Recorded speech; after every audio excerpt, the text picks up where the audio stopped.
ಇವತ್ತೇ ಲಾಸ್ಟ್ ನನ್ನ ಮತ್ತೆ ಗಿಣಿಯ ಪಯಣ. ಯಾಕಂದ್ರೆ ನೀವು ಈ ವಿಡಿಯೋ ಫುಲ್ ನೋಡಿ ನಿಮ್ಗೆ ಅರ್ಥ ಆಗುತ್ತೆ. ಡೇ 3 ಮಿನಿ ಬ್ಲಾಗ್ ಎಲ್ಲರಿಗೂ ಸುಸ್ವಾಗತ. ನಾನು ನಿಮ್ಮ ಶಿವು. ಎಲ್ಲ ಹೇಗಿದ್ರ? ಚೆನ್ನಾಗಿದ್ರ ಅನ್ಕೊಂತೀನಿ. ಬೆಳ್ಳಂಬೆಳಗ್ಗೆನೆ ಎದ್ದು ಗಿಣಿಗೆಲ್ಲ ಹೊರಗ್ ಬಿಟ್ಟು ಗಿಣಿ ಗೂಡೆಲ್ಲ ತೆಗ್ದಿ ನೀಟಾಗಿ ವಾಶ್ ಮಾಡಿ ಅದ್ ಮಾಡಿರೋ ವೇಸ್ಟ್ ಎಲ್ಲ ನೀಟಾಗಿ ತಗೊಂಡೋಗಿ ಹೊರಗ್ ಬಿಸಾಕ್ ಬಂದಾಯ್ತು. ನಮ್ ಗಿಣಿಗೆ ಫೇವ್ರೇಟ್ ಅಂದ್ರೆ ಸಪೋಟ ಹಣ್ಣು. ನೆಕ್ಸ್ಟ್ ಲೆವೆಲ್ ತಿನ್ನುತ್ತೆ. ಮತ್ತೊಂದ್ ಬೇಜಾರ್ ಏನಂದ್ರೆ ಗಿಣಿ ಸ್ವಂತ ಊರ್ ಬಿಟ್ಟು ಬೇರೆ ಕಡೆ ತಗೊಂಡೋಗ್ಬೇಕು. ಈಗ ನನ್ ಮಚ್ಚನ ಎತ್ಕೊಂಡು KTM RC 200 ಅಲ್ಲಿ ಹೊರಟಿದ್ದೆ. ಗೂಡೊಳಗೆ ನೆಕ್ಸ್ಟ್ ಲೆವೆಲ್ ದಾನ್ಲಿ ಮಾಡ್ತಿತ್ತು ಒಂದ್ ಗಿಣಿ. ಶಿವಮೊಗ್ಗ ರೀಚ್ ಆಗ್ತಾ ಇದ್ದಾಗಲೇ ಒಂದ್ ಮುಂದ್ಗಡೆ ಒಂದ್ ಹಿಮಾಲಯನಲ್ಲಿ ಅಜ್ಜಿ ಮೊಮ್ಮಗ ಹೋಗ್ತಾ ಇದ್ರು. ಸೊ ಇದನ್ನ ನೋಡ್ತಾ ಇದ್ದಾಗ ನಮ್ಮ ಅಜ್ಜಿನ ನಾನು ಸೈಕಲ್ ಅಲ್ಲಿ ಆಗ ಕರ್ಕೊಂಡ್ ಬರ್ತಾ ಇದ್ದಿದ್ ನೆನಪು ತುಂಬಾ ಬಂತು. ಇವಾಗ 4-5 ಬೈಕ್ ಗಳಿದ್ರು, ಆದ್ರೆ ಅಜ್ಜಿನ ಸೈಕಲ್ ಅಲ್ಲಿ ಕರ್ಕೊಂಡ್ ಬರ್ದಿದ್ ಮೂಮೆಂಟೇ ನೆಕ್ಸ್ಟ್ ಲೆವೆಲ್ ಇತ್ತು. ಹಾಗೆ ಹೋಗ್ತಾ ವಿನೋಮ್ ನಗರ 100 ಫೀಟ್ ರೋಡ್, ಅಯ್ಯಪ್ಪ ಸ್ವಾಮಿ ಮತ್ತೆ ಶಿವಾಲಯ ಆಪೋಸಿಟ್ ಅಲ್ಲಿ ಇದ್ದ ಧನ್ಯ ಜ್ಯೂಸ್ ಸೆಂಟರ್ ಗೆ ಬಂದ್ವಿ. ನಮ್ ಗಿಣಿಗೆ ಫ್ರೂಟ್ ಕೊಡಿ ಸರ್, ಫ್ರೂಟ್ಸ್ ಕೊಡಿ.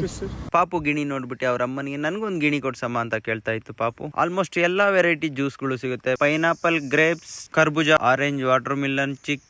ಹಾಗೆ ನಾನು ಕರ್ಬೂಜ ಜ್ಯೂಸ್ ನ ಇಸ್ಕೊಂಡು ಕುಡಿದೆ. ನೆಕ್ಸ್ಟ್ ಲೆವೆಲ್ ಇತ್ತು. ಎಲ್ಲರೂ ಮಸ್ಟ್ ಆಗಿ ಇಲ್ಲಿ ವಿಸಿಟ್ ಮಾಡಿ. ಹಾಗೆ ವಾಟರ್ ಮಿಲನ್, ಕರ್ಬೂಜಾನು ಕೊಟ್ರು. ಹಾಗೆ ಗಿಣಿಗ್ ತಂದು ಕೊಟ್ಟೆ, ಸ್ವಲ್ಪ ತಿಂತು. ಹಾಗೆ ಹೋಗಿದ್ದೆ ಆಲ್ಕೊಳದಲ್ಲಿದ್ದ ಫಾರೆಸ್ಟ್ ಆಫೀಸಿಗೆ. ಅರ್ಧ ಗಂಟೆ ವೇಟ್ ಮಾಡಿದ್ವಿ ಫಾರೆಸ್ಟ್ ಆಫೀಸ್ ಅಲ್ಲಿ. ಯಾವ ತರ ಸಿಕ್ತು ಏನು ಅಂತ ಎಲ್ಲ ಸ್ವಲ್ಪ ಇದ್ರ ಬಗ್ಗೆ ಡೀಟೇಲ್ ಗಿಣಿ ಬಗ್ಗೆ ಕೇಳಿದ್ರು. ವೈಲ್ಡ್ ಲೈಫ್ ಪ್ಯಾರೆಟ್ ಇಂದ ಇದು ಯಾರು ಸಾಕಾಗಿಲ್ಲ. ರೆಕ್ಕೆ ಬರೋವರೆಗೂ ನೋಡ್ಕೊಂಡು ಅದಾದ್ಮೇಲೆ ಫ್ರೀ ಆಗಿ ಹಾರಕ್ ಬಿಟ್ಬಿಡ್ತಾರೆ. ಇದೇ ರೀತಿ ಯಾವ್ದಾರ ಅನಿಮಲ್, ಪ್ರಾಣಿ, ಬರ್ಡ್ಸ್ ಏನಾದ್ರೂ ಪ್ರಾಬ್ಲಮ್ ಆಯ್ತು ಅಂದ್ರೆ 100% ನೀವು ಮಾಡಬಹುದು ಸಹಾಯ ಅಂತ ಹೇಳಿದ್ರು. ಇದೇ ರೀತಿ ವೈಲ್ಡ್ ಲೈಫ್ ಅನಿಮಲ್ ನ ನಾವು ಸಾಕಬಾರ್ದು, ಆದ್ರೆ ರೆಸ್ಕ್ಯೂನ 100% ಮಾಡಬಹುದು ಯಾರು ಬೇಕಾದ್ರೆ. ನಾನು ಮಾಡಿರೋ ವರ್ಕ್ ನಿಮ್ಗೆ ಏನ್ ಅನ್ಸುತ್ತೆ ಅಂತ ಕಮೆಂಟ್ ಸೆಕ್ಷನ್ ಅಲ್ಲಿ ಕಮೆಂಟ್ ಮಾಡಿ. ಐ ಹೋಪ್ ಈ ವ್ಲಾಗ್ ನಿಮ್ಗೆ ಇಷ್ಟ ಆಗಿರುತ್ತೆ ಅನ್ಕೊಂತೀನಿ. ಈ ರೀತಿ ವ್ಲಾಗ್ ನನ್ನ ಫಾಲೋ ಮಾಡಿ. Love you, take care, bye.